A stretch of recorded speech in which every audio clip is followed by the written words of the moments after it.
wanta waaqa keessa jiru iddoo Kiristoos gara mirga waaqayyoo taa'ee jiru maal ta'a barbaada. Irran deebi'a ishee kana.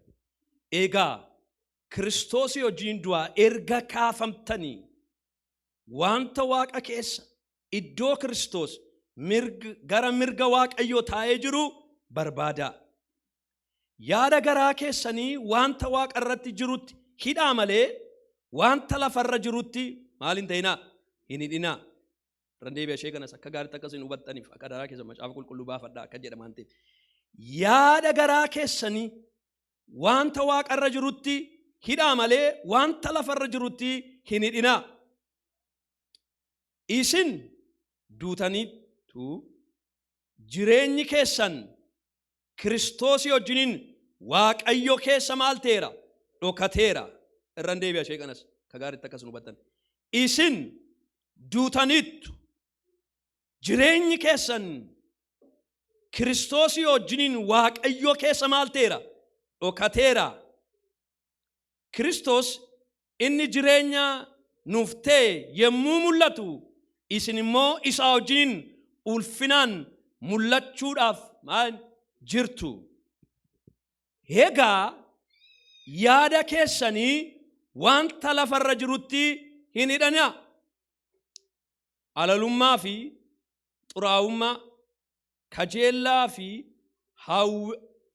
hawwii hamaa, sassatuu isa waaqayyolii tolfamaa waaqessatutti lakkaamus of keessaa maal ta'a? Na wajjin jedha ol keessaa maal ta'a? Ani isin kee aan ajjeesadha? Maal ta'a? Jedha maaloo maal ta'a? Ajjeesaa. Eenyutu ajjeesa? Okay. Akkamitti akka ajjeesnu barannaarra. Sababii wanta kana hundumaa fi dhoksaan waaqayyoo dhiifama. Sababii wanta kana hundumaa fi dheekkamsi waaqayyoo warra isaaf hin abboomamne irratti hin dhufa. Ammas ishee kana adaraa. Sababii wanta kana hundumaaf dheekkamsi waaqayyoo warra isaaf hin abboomamne irratti maal ta'a? Hin dhufa. Dheekkamsi waaqayyoo isin hin argatin. Dheekkamsi waaqayyoo hin dhufa. Namoota warra akkasii namoota waan akkasii hojjetan gidduu yemmuu jiraattan isinis immoo yeroo sana akkasumatti deddeebi'aa turtanii jedha. Amma Phaawulos wanta inni dubbata. Isinis jedha akka ittiin deddeebi'aa turtanii jedha. Hamma garuu isin dheekkamsa, haarii, hammina, maqaa ol balleessuu hundumaa ofirraa fageessaa. Ammas waan inni dubbatu gadhenu fageessaa jedha ammas. Dubbii nama yellaasisu afaan keessan keessaa maal hin ta'in hin bayin. Ammas soba walitti hin dubbatinaa. Namummaa moofaa hojii isaa hundumaa wajjiniin ofirraa maal ta'a? Baaftaniittu. Maqaan isaa eebbifamu haa? Maqaan isaa eebbifamu hin jedhe. Ishee kanarran deebi'a. Soba walitti hin dubbatinaa. Soba dubbachuun waaqayyoo biraan nuuf hin laatamne dhugaa Kiristoos dubbaa dubbanne jechuudha. Soba walitti hin dubbatinaa. Namummaa moofaa hojii isaa hundumaa wajjiniin ofirraa baaftaniittu. Namummaa haaraas uffattaniittu. Inni maal eebbo? Inni hubannaa isaa akka fakkaatti isaatti isa uume bira ga'uudhaaf yeroo hundumaa haareffamuutti jira. Ameen. Amma immoo Galaatiyaadhaan dhagaa. Galaatiyaa baafadhaa gaa. Isa kana immoo qabadhaati. Galaatiyaa immoo boqonnaa 5 maal jedha Phaawulos achitti immoo? Phaawulostu dubbata iddoo kanatti. Phaawulostu dubbata. Galaatiyaa boqonnaa 5. Lakkoofsa tokko baasee. Lakkoofsa boqonnaa 5 lakkoofsa 16 kaasee bookoo waaqayyo si haa eebbisu. Ani garuu hafuuraan geggeeffamaa jiraadhaa malee fedha foonii hin raawwatinaa nan jedha. fedhi foonii hafuuraan hin morma hafuurris fooniin hin morma isin waanuma jaallattan akka hin gooneef isaan kun lamaan waliin hin mormu. Jedhiga amma 25tti. Hafuurichaan yoo geggeeffamtan garuu isin seericha jala hin jirtan. Hojiin foonii mul'ataadha. Isaanis halalummaa, xuraa'ummaa, jireenya gadhiisii, waaqayyoolii tolfaman waaqessuu, qoricha namatti gochuu, diinummaa, qoccolloo, naaffaa, dheekkamsa, ofittummaa, yaadaan gargar ba'uu, barsiisaan gargar cabuu, weennoo, machii, albaadhummaa, wanta kana fakkaatus. Akkuma ani kanaan dura isinitti himee ture warri wanta akkasii hojjetan mootummaa waaqayyootti galuu akka hin dandeenye ammas isinitti nan hima. Orri maal hojjetan egaa amma as na ilaalaa isa tokko achirratti dhaaba kosan batoo. Waan lama garaagar baastee naa barreessita asitti garaagar kuttee hafuuraan deddeebi'uu fi fooniin deddeebi'u. Kottu kun ola. Hanga biraa uumsanii ana sitti kennaa. Namni hafuuraan what is the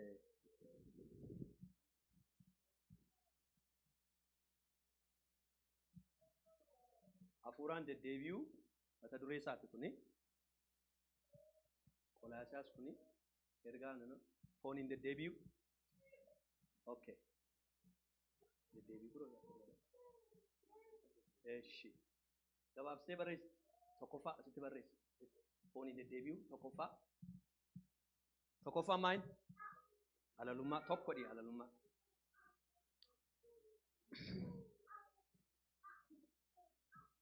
lammaffaan xuraa'ummaa sadaffaan jireenya gadhiisii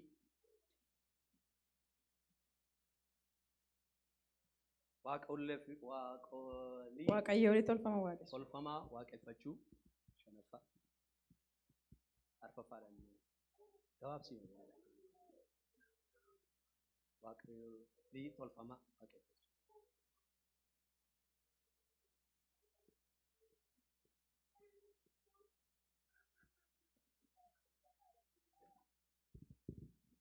Sekarang kita hubattan hin barbaadu. Jireenya keenya keessatti Phaawulos waan lama kompeerii godhe. Fayyinaa duukaa jireenya keessatti waan lama akkasiin kompeerii jireenya keenya akka ilaalluun barbaada. Nama akka ilaalluun ta'e. Eessatti kufnee jirra? Eessatti immoo jabnee jirra? Eessatti immoo ka'uunnaaf ta'a? Eessatti immoo jabaachuunnaaf ta'a? Eessatti immoo laafee jira? Eessatti immoo amma immoo deebi'ee ka'uunnaaf ta'a? Yoo waan gaarii gochaan jira ta'e wantoota ilaallu kana keessaa jireenya keenya cheekii goona nama miti amma ofii keenya cheekii goona.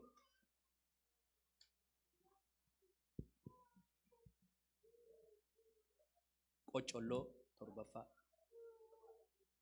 Qoccolloon beektu miti? Qoccolloon maal?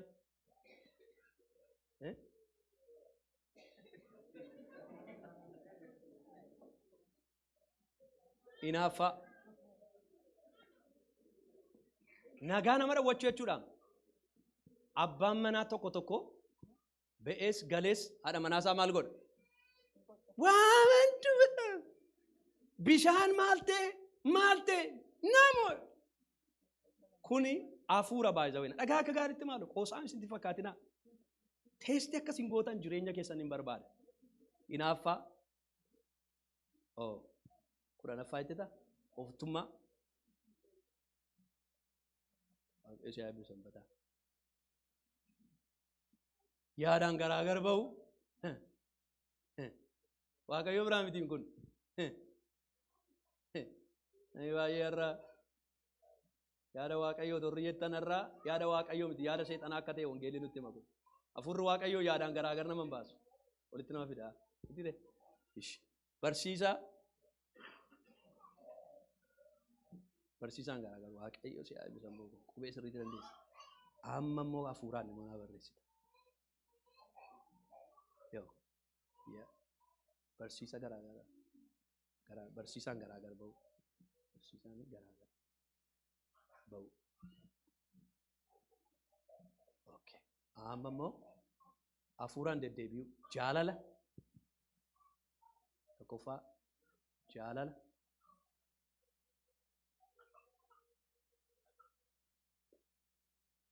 gammachuu,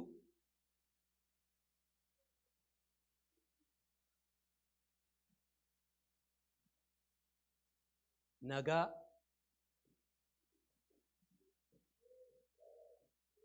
obsa,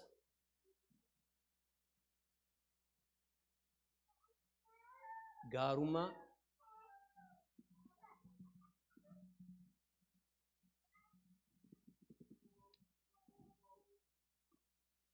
arjummaa,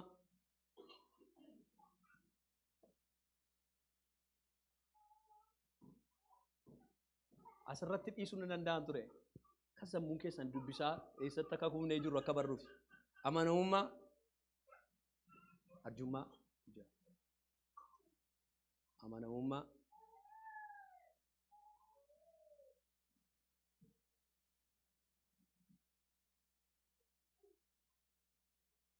gaarummaan sun lama ta'e. Okay. Waaqayyo si haa eebbisu. Bakka. Thank you.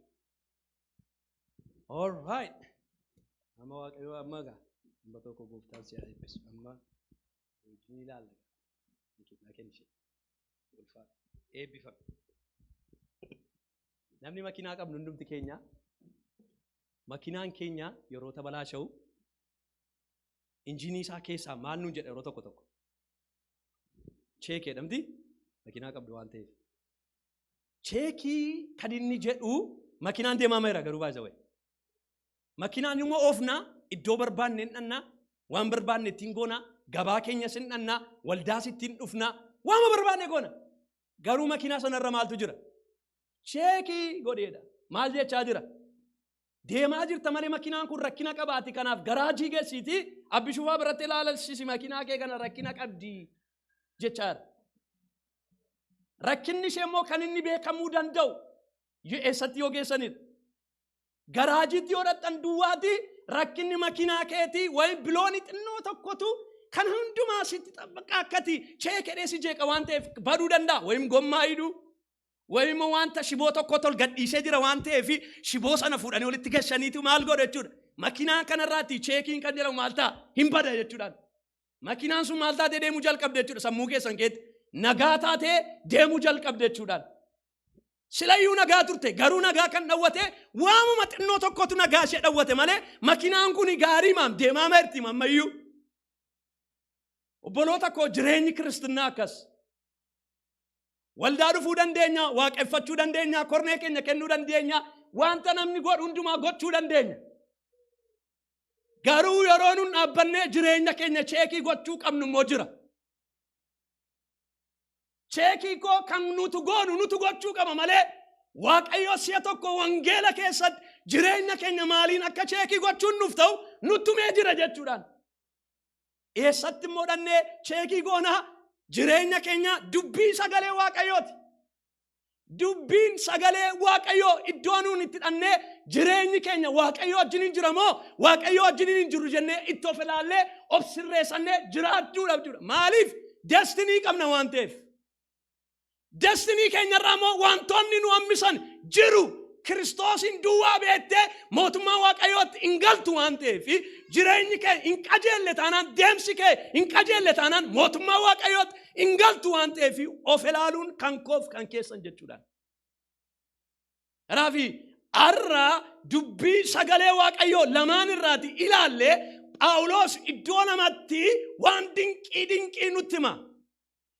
Dura Yesuus ala eessa akka turre edda Kiristoosin fudhanne immoo jireenyi keenya maal fakkaachuun akka sarra jiru Phaawulos iddoo lamatti hireetuu nutti hima jechuudhaan. Hamma jireenya koof jireenyi keessan Kiristoosin ala yeroo turre maal fakkaanna turre? Kana fakkaanna turre. Kun jireenya Yesuusin ala jiraachaa turredha. Waldaa ituun nufin, ituu gooftaan beekin, ituu gooftaa ala jirru. Jireenya dukkanaa jireenya Waaqayyo ala jiraachaa kan turre alalummaa, xuraa'ummaa, jireenya gadhiisii, Waaqayyoolii tolfamaa waaqeffachuu. Waaqayyoolii tolfamaani isa nanii qabooda hunduma isaa. Qoricha namatti gochuu. Mayyuu qoricha namatti gochuu jechuun ikkoo namarratti mo'arratu. namni kan guddanne balbala namatti cufu, namni kan inni socho'aa deemu teellaatti nama harkisu, diinummaa, qocolloo, hinaaffaa, hinaafu, dheekkamsa, ofittummaa, yaada garaagaraa yaadaan garaagar ba'u, barsiisaa garaagaraa, barsiisaan gargar cabu. kun hundumtuu Phaawulos Qolaasiyaas boqonnaa 3 lakkoofsa 1 maal jedha ishee silaa laakka jedha. Egaadha Kiristoos wajjin du'aa erga kaafamtanii wanta Waaqa keessa iddoo Kiristoos gara mirga Waaqayyoo taa'ee jiru barbaaddadhaa. Amma Kiristoosin ala yeroo turre duunee turre nun du'a hafuuraa duunee turre. Addaami Waaqayyoo hin duutane. Addaam garuu yeroo sana du'e miti. Addaam kan inni du'e hafuuraan du'e. Hafuurri Waaqayyoo keessaa ture. Nama duwwaa ta'e, nama Waaqayyoo wajjin hin jiru ta'e. Hin du'e jechuudha Addaam.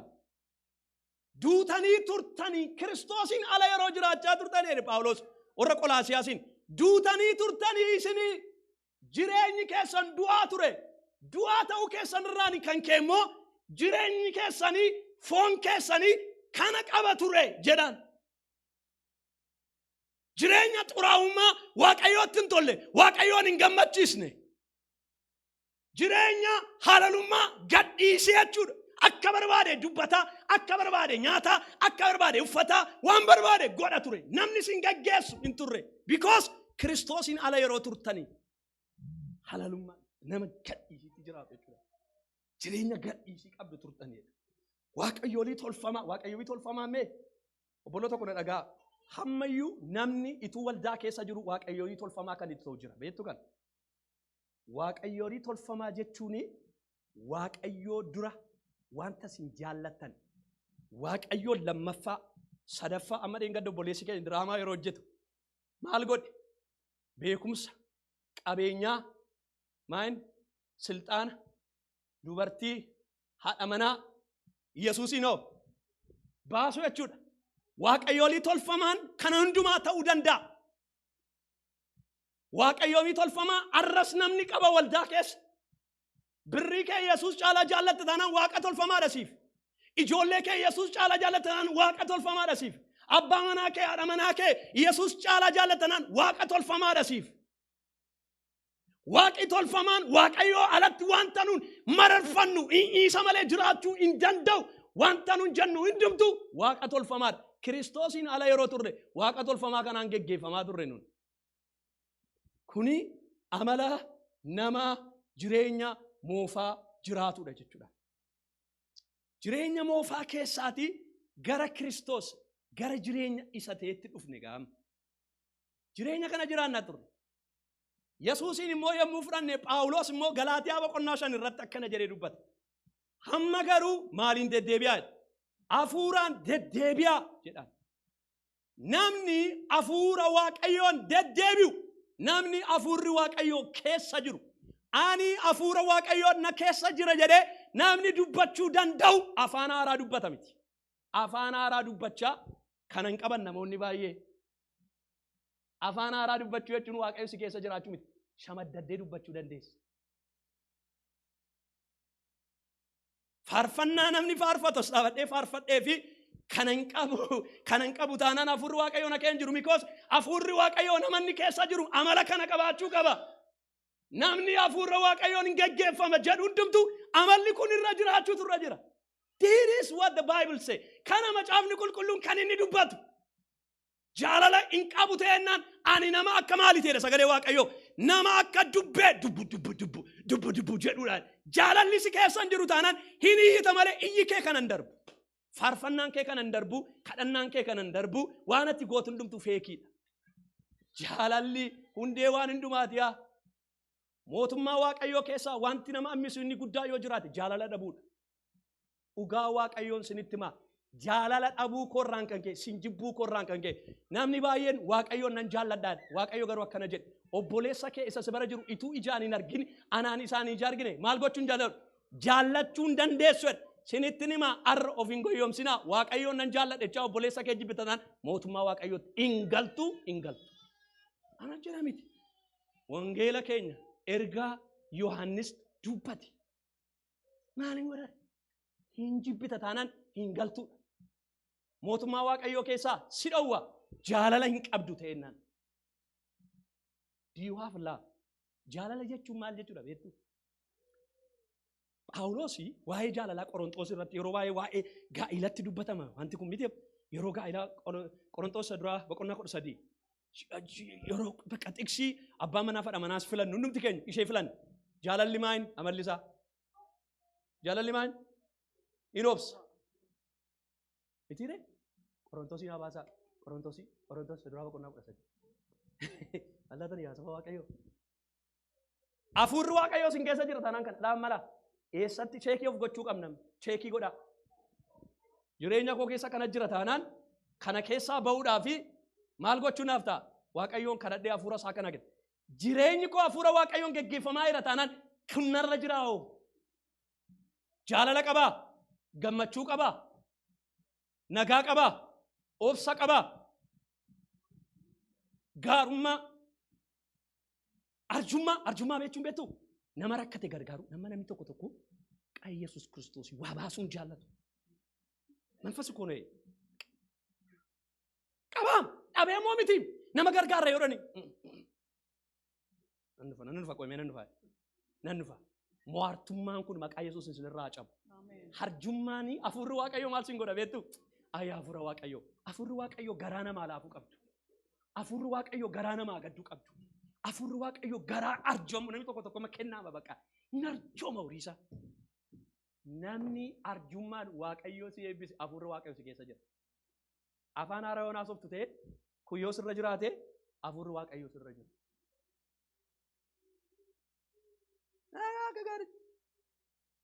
Obsa qabda ta'ennaan ani obsa yoom obsan bare beektuan yeroon ijoollee godhadheen bare obsa. Ani obsa yeroo sanan bare obsi akka jiru hin beekun ture. Ijoolleen godhadhee moonaan godhadhee persantii 25 hin baradhe. Hooliyaadiin godhadhee 50 naa dabalame. Meeqa naa ta'e? 75. Isheen immoo dhumaa dhuftee 25 gootee dhibbatee taa jechuudhaan. Obsa ijoolleen sirriitti isin barsiisa. Irriba kee halkan ka'u yoo ishee obsa yoo ta'e malee hin kaatu raftanii hin kaatan. Haadha manaan keessa yoo bishaan naa kennettan hin kaatan dhugaa waaqayyootiin gootan. Ijoolleen garuu yoo ta'e maal gootu? Hin kaatu. Yoon bartan obsa ijoollee godhattanii. Sirrii yoo dire obsa yeroo sana baranne numti keenya. Wayyoo. Nagaan immoo yoon baranne beektu? Ayi nagaa.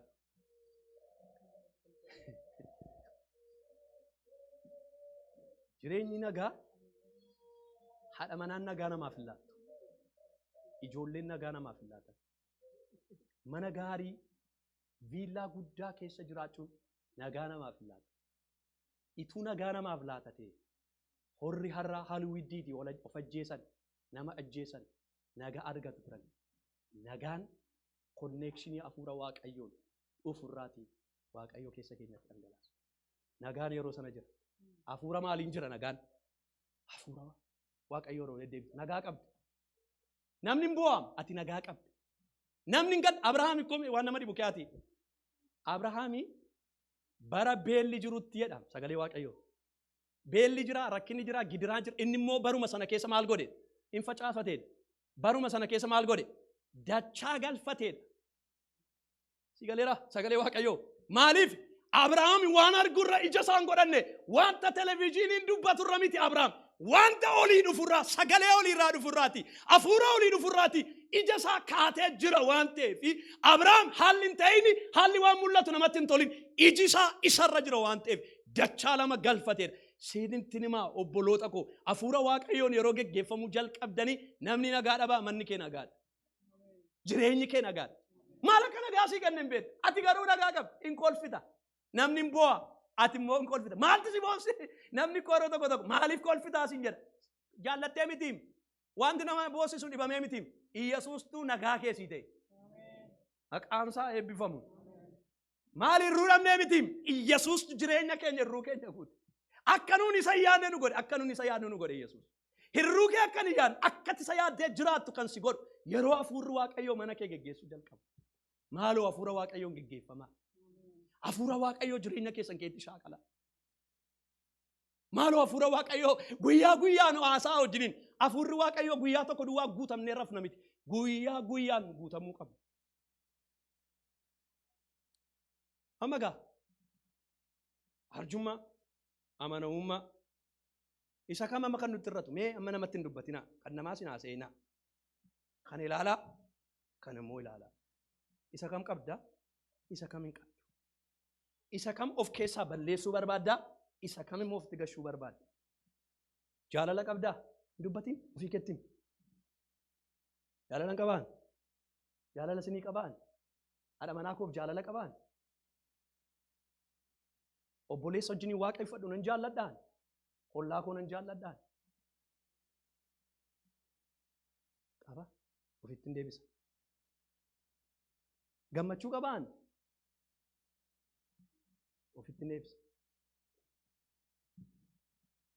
nagaa qabaan nagaa Waaqayyo duwwaa wajjin miti namaa wajjin nagaa qabaachuu qabna baay'ee baay'ee murteessaadha kun namoonni namaa wajjin nagaa hin qabne maqaa Yesuusiin Waaqayyo wajjin nagaa duwwaa qabaatina namaa wajjin nagaa qabaachuu qabdu kun mataan saayyuu dhukkuba seexanaati baay'ee namaa wajjin nama cicciniinaa deemuun qoccollaa manaamanii nama kukkutaa ani isin wajjin nagaa hin qabu taanaani Waaqayyo wajjin nagaa hin qaba jettanii yaadina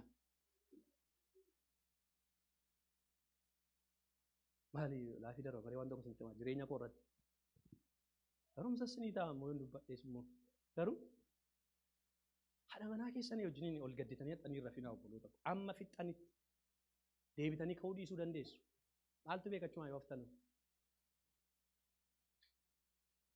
maaltu beekachumaan xaphettanii sokkitan nagaatuun buusin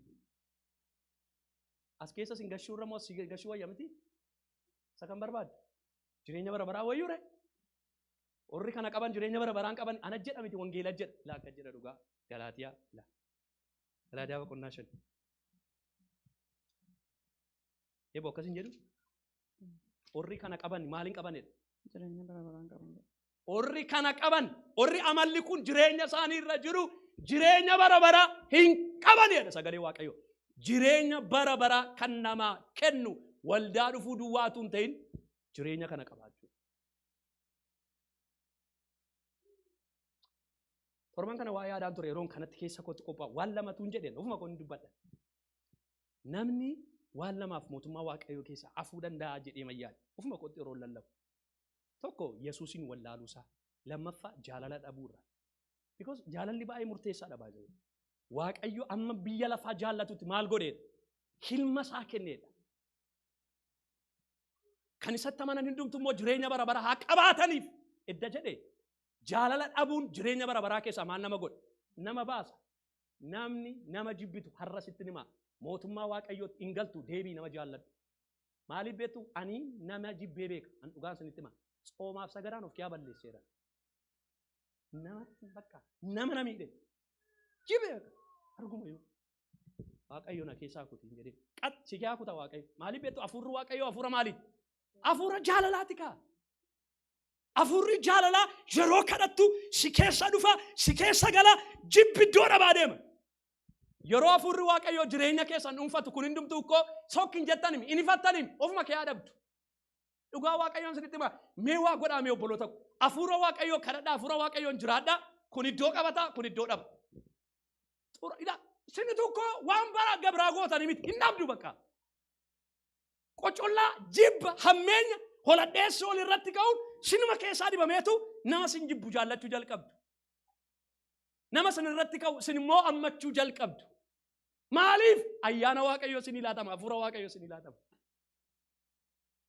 namni kan hojjetu mootummaa Waaqayyootti hin galu namni kan hojjetu maayet mootummaa Waaqayyootti hin galaayedha isa kan barbaaddu chooyizii Waaqayyo sin kenna har'a ituu Yesuus as dhaabbatee ammana kee aan dubbachaa jira ani immoo ergaamaa Waaqayyoo ta'een fuuldura keessan dhaabbadha kana moo kana barbaaddu Kun mootummaa waaqayyootti isin hin gashu. Kun mootummaa waaqayyootti isin gashu.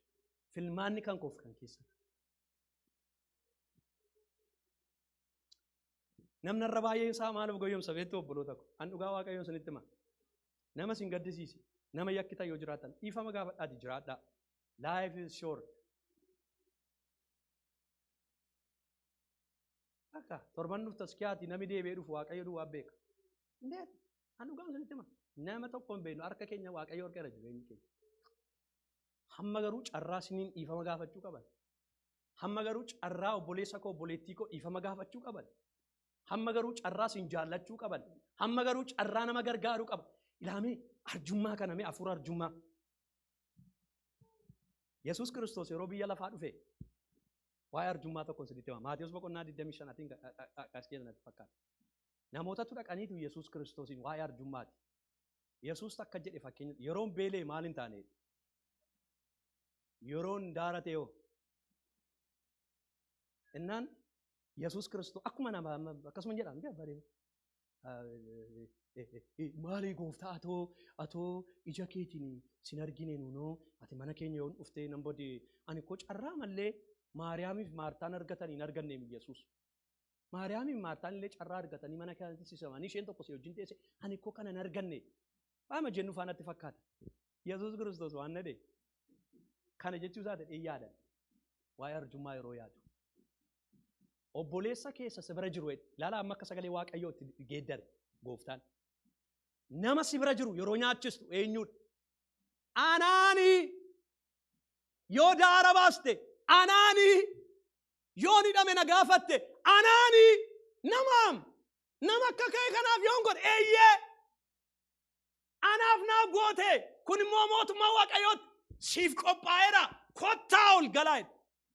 Kiristoositti amanuu duwwaan mootummaa waaqayyootti hin galamu. Jireenya nuun jiraannu hin gallachuudhaaf. Mitiiree Iyyesuusitti amanneerra. Iyyesuus Kiristoos immoo maal jedhe? Namoota warra akkasii godhanii kottaa iddoo isinii qophaa'ee jira. Maaliif? Seera koo eddaniittu naaf abboomamtaniittu.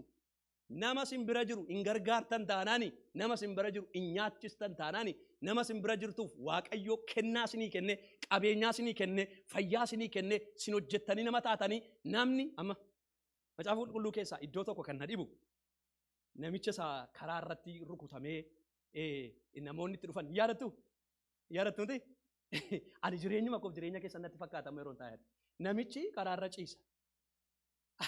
Inni gooftaa beeku warri leewwonni warri gooftaa beekan luboonni mana qulqullummaa akkuma anaaf isin namatti galagalee waaqayyo si haa gargaaru inni bira dabaru akkas jedhan. Yesuus Kiristoos koo fakkeenya akkasii dubbatee nutti hima.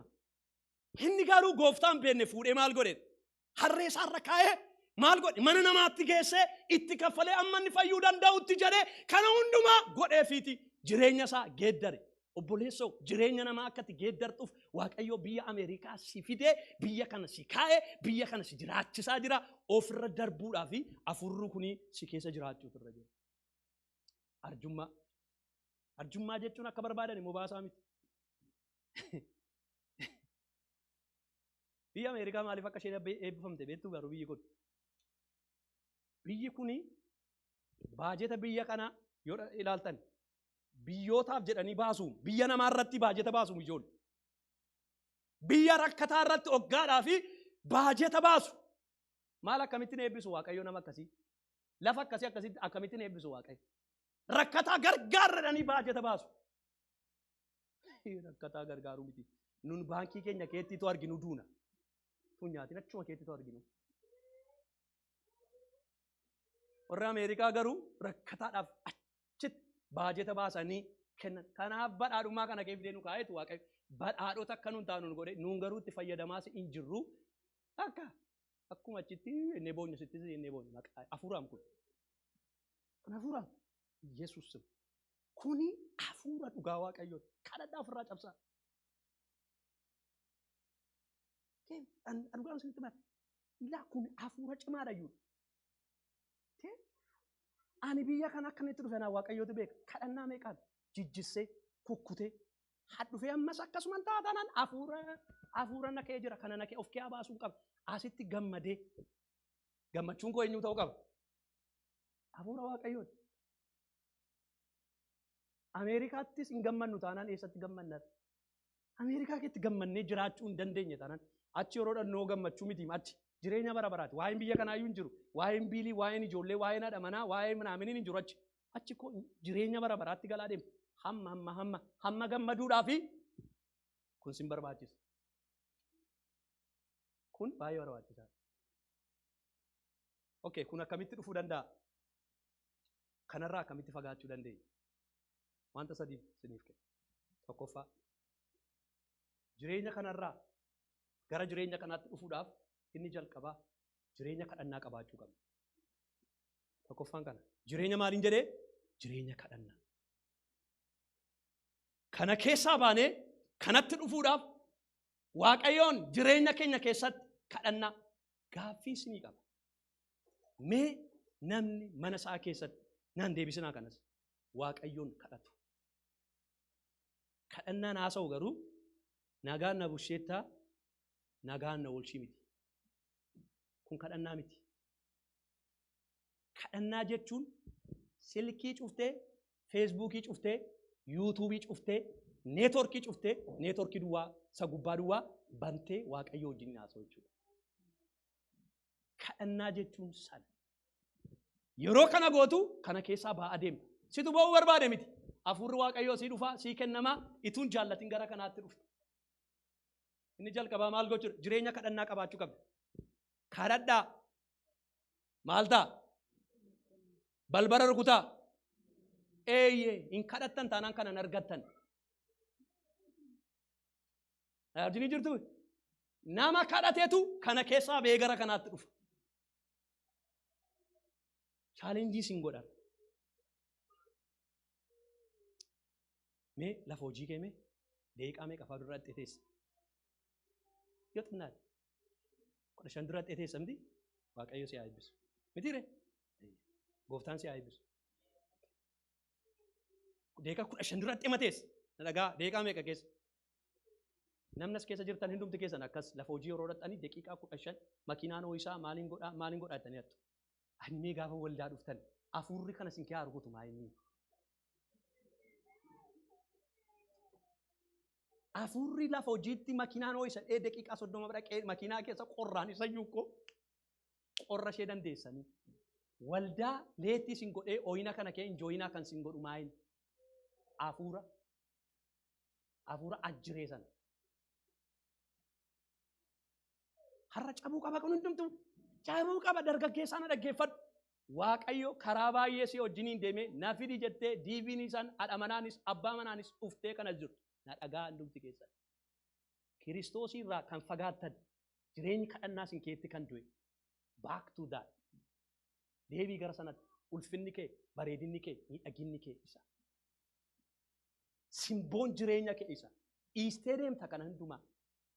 Mana gaarii kee jiraachuu, makiinaa gaarii oofuun, haadha manaa bareedduu qabaachuun, ijoollee babbareedu dhiistee deemta. Kanatti dhiistee hin deemne bara baraan deestiniin kee acha. Deestinii kee ofirraa hin buusin.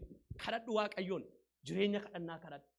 Gooftaan akka jedhe ilaa yeroo rakkinaatti hin kadhata ture. Bartoonni hin rafu turani. Sa'aatii meeqaaf ittiin jedhe? Sa'aatii tokko. Ammuma kanallee kadhachuu dadhabdanii isinii. Maaloo yaa saba Waaqayyoo jireenya kadhannaatti adeebinu. Hin nyaachisinaa jireenya keessan. Daanoon biyya lafaa isin hin nyaatin. Deebi'aa gara Waaqayyoo jireenya kadhannaa. Kana keessaa kan nu baasee asitti na fiduu inni tokkoffaa meeqan jedhe? Kadhannaa. Lammaffaa abboomamuu. Inni lammaffaa abboomamuu. Nama gooftaa naan jedhu. Maatiyos boqonnaa 7. Gooftaa kan naan jedhu hundumaatu kana waan jettaniif maaliin taataniidha? Mootummaa Waaqayyootti hin galtanii. Kan waanan jedhe godhe maal taa'edha? Mootummaa Waaqayyootti gala. Yeroo jireenya abboomummaa qabaattu kanarraa fagaattee as dhufta. Agartanii? Maaliif warri kana qaban maal qabu jedhe sagalee Waaqayyoo? Mootummaa Waaqayyoo qabu jedhe. mootummaa waaqayyootti galuudhaaf immoo sagalee waaqayyoof abboomamuudha. Sagalee waaqayyoo maal siniin jechaar? Jireenya kana dhiisaati gara kanatti kottaa siniin jechaar. Tokkoffaa jireenya maalii qabaachuu qaba namni tokko? Kadhannaa. Lammaffaa sadaffaan maal ta'ame? Tani yaaddu. Sagalee waaqayyoo dubbifachuu. Yesuus ikkoo seexana kan inni ittiin moo'e maal godhe? Kana nama gaaffii sin gaafadha. Nama gaaffii sin gaafadha. Amma immoo tokko immoo dhufteetti waaqayyo ishee haifatu. Keessumaa amantoota bara kanaa biyyaa kaasee Awurooppaa, Ameerikaati jireenya namaa kan nyaatu tokko ani fayyadamuunsaa gaariidha. Fayyadamaa, ittis eebbifamaa, ittiinis faarfadhaa, ittiinis dannasaa, ittiinis maal ta'a? Ameen isiniif haa ta'u. Garuu waan isinitti himaa taantookii, feesbuukii fi yuutuubiin yeroo kee nyaachaa jira ta'ennaan watch out, watch out, watch out. Kanas si nyaata. Kanas si nyaata.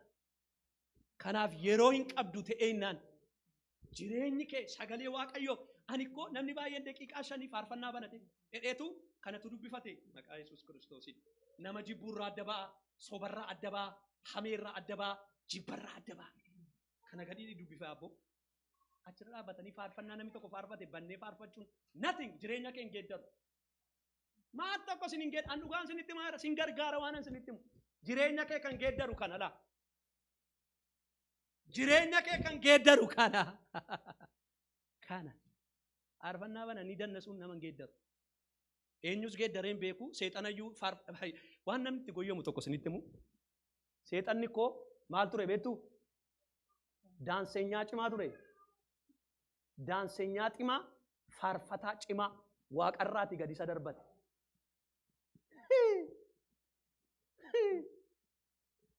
Yeroo kenni kanaaf hiriyaa kee godhadhu. Sagalee waaqayyoo. Read the Bible. Destiny keessatti himaa. Akkatti haadha manaa wajjiniin jiraatu. Akkatti abbaa manaa wajjiniin jiraatu. Akkatti obboleettii wajjiniin jiraatu. Akka obboleessaa wajjiniin jiraatu. Sitti hima feesbuukiin tokko sitti hima. Nama haadha manaa kee hin taane achirratti ilaalaan ooliin dhiisi taa'e.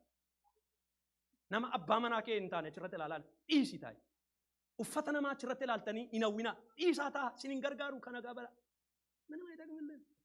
Mana. Annan gargaarre feesbuukii koo macaafa qulqulluu koo akka ergaa ittiin kaa ergaa ittiin nama geeddartan ergaa maaltu isinii godhama lafa dhufteen irraanfatiin obboleessa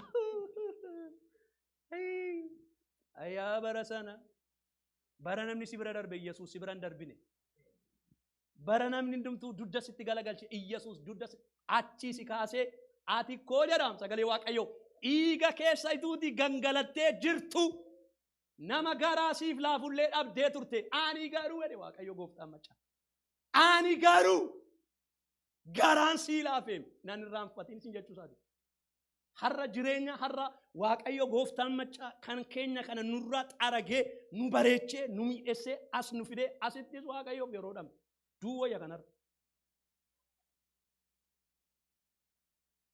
an dhuguma sinin jedha har'a kutannee galuu qabna bakka jireenyi keenya kiristiyaana taanaan kiristiyaana sirrii azaabii taanaan azaabii masirrii taanee jiraachuun wali wangeela ani rakkinan qabu dhugaan siditti maan warri faarfattan yoo jiraattanii tuufaa faarfadhaa sin gargaaraa jedha taadhaan kana rakkis ani garuu waan sin gargaaru sinitti hima wanta sadiin dubbadhe kanarraa adda ba'uudhaaf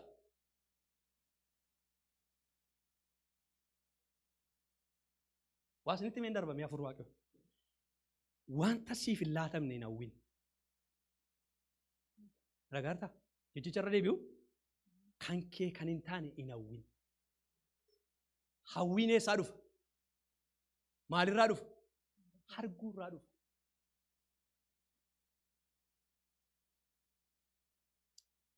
biyyi lafaa kun seexannaa iddoo gaariitti deemaa hin jiru obboloota ko wachaa of eeggadhaa waan argitan waan gootan kana keessaa ba'uu qabna mootummaa waaqayyootti galuudhaaf kana keessaa ba'uudhaaf immoo kanatti dhufuu qabna kana keessaa dhufuudhaaf immoo Jireenya maalii qabaachuu qabna?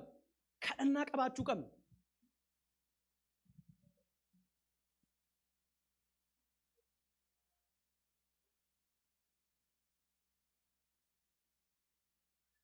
Sabni koo warri maqaa kootti waamaman yoo gad of deebisanii na kadhatan fuula koo barbaadan ani waaqarraa isaan nan dhagaa biyya isaanis lafa isaanis maal godhaa sagalee Waaqayyoo nan fayyisa. Sabni koo warri maqaa kootti amanaman yoo gad of deebisanii na kadhatan jireenya kadhannaa dhabuu keenya irraan arra biyyi keenya rakkina keessa galte. Because waldaan kiristaanaa kadhachaa hin jiru.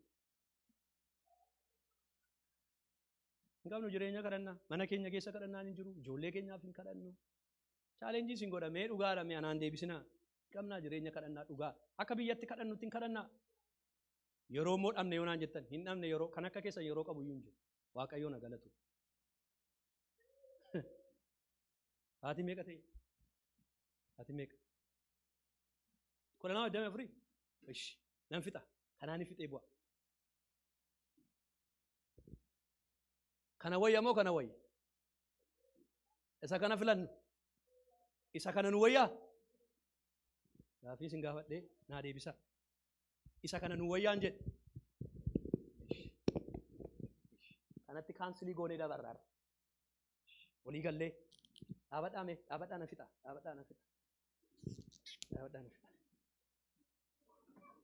Kana nu wayya moo isa kana nu wayya? Mee warri isa kana wayyattu? Isa kana nu wayyamti? Kana maqaa Yesuusiin eenneerramti?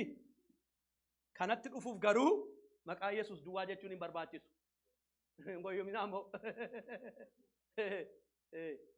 tokkoffaa maal gochuu? Jedhame maal gochuu? Lammaffaa sadaffaa akka an salphaadhaan waama salphaatu nurkaa baddeetu akka waama miraakiliin barbaachisu waama sadeen kadhaaf. Ishema biyya keenyatti durgochaa turreedhaan kun. Ishema biyya keenyatti safarra deemnee kadhannu mana keenya keessatti haadha manaa keenyaaf abbaa manaa keenyaa wajjiniin jilbeenfannee kadhachuu tokko. Lammaffaa immoo habboomamuu waan Waaqayyo nuun jedhe gochuu lama. Sadaffaan immoo macaafa qulqulluu keenya dubbifachuu. Feesbuukii, taantiikii, yuutuubii dhaabaa sinin gargaaru. Maqaa ishee immoo wallaaleettanii yaaddu miti ammas.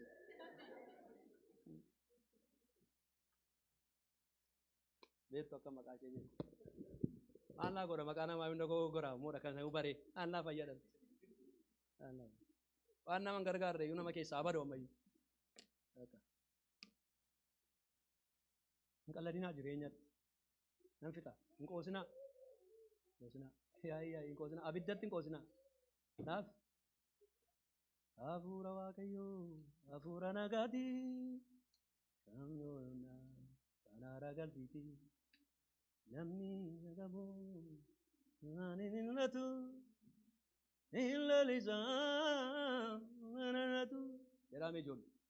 Hafuurri Waaqayyoo, hafuura nagaatii, kan boqonnaa, kan haara galfiitii. Namni isa qabu uumaatu nuratu illalisaa. Harka keessan cufadhaati. Hafuurri Waaqayyoo ija keessan cufaati jedhame. Hafuura nagaati kan boqonnaa kan haara galfiiti. Namni isa qabu uumaatu nuratu. Illalisaa. Hafuurri Waaqayyoo, hafuurri Waaqayyoo, hafuurri Waaqayyoo kun hafuura nagaati kan boqonnaa kan haara galfiiti.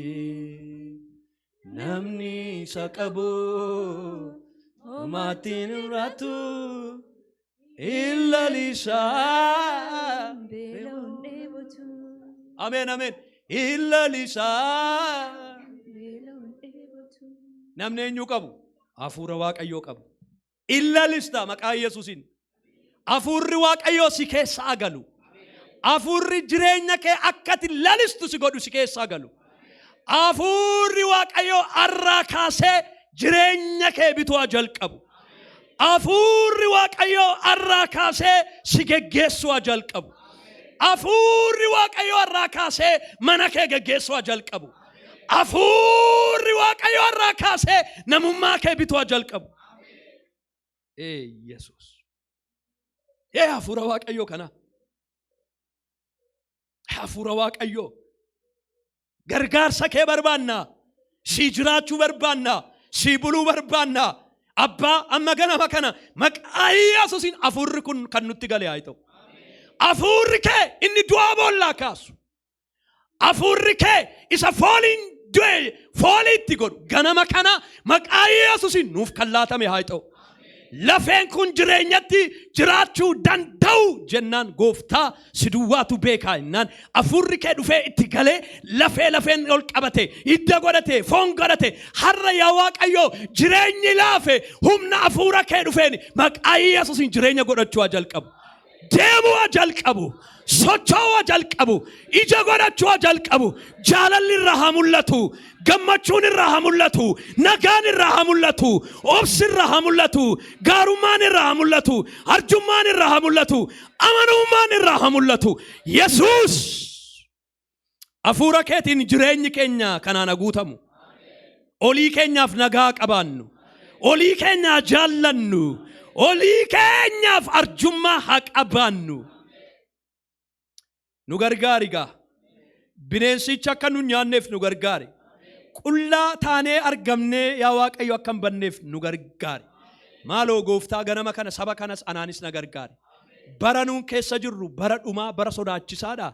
Bara kana keessa humnattiin darbinee jireenya bara baraatti garuu ati nuuf kenni. Sagalee kee ganama kana akka kanaatti nutti dhufeef si haa galatu.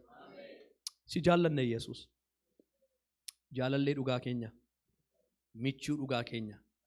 Hiriyaa dhugaa keenya. Haaleluyyaa. Yesuus galanni siif haa ta'u. Sima nu wayyaa galanni siif haa ta'u. Nu furtaati. Kan nu furu tokko hin jiru biyya lafaarra. Hin sobaa bareedinni isaa miidhaginni isaa. Siin nu wayyaa abbaa koo sitti maxxannee akka jiraannu ati nu gargaari. Asii kaanee gara mana keenyaatti yeroo gallu ati nu wajjiniin ta'i. Torban keenya torban eebbaa nuuf godhi. Torban gammachuu nuuf godhi. Hamaan nun argatin. Jallinni nun argatin. Seexanni nun argatin.